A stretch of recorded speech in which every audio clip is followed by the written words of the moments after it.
Our project's name is AquaNexus, an AI/ML-driven aquaponics system for fish and plant health monitoring. So let me explain what actually an aquaponics system is.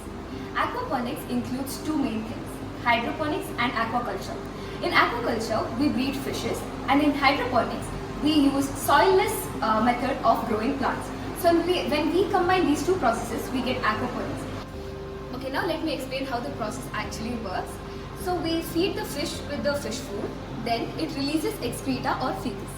Now that matter contains ammonia.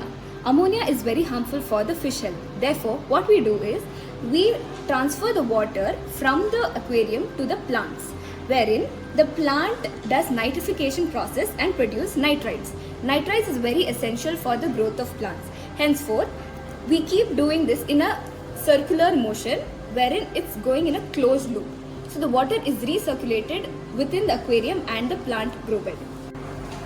Let me now explain the components that we are using in our project. The most important component is the Raspberry Pi, to which all the sensors are connected. Then we have a webcam that is used to monitor the health of the fish and plant. Then we have pH sensor, which is used to monitor the pH level in the water.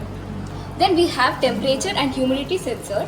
We have light intensity sensor, which is used to monitor the amount of light falling on the plants.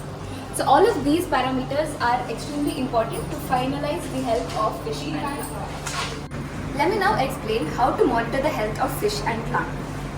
So when we come to the fishes, we have two classes, which is healthy and unhealthy. Based on the appearance of their scales, gills and tail, including their activity levels, we can predict if the fish is healthy or unhealthy.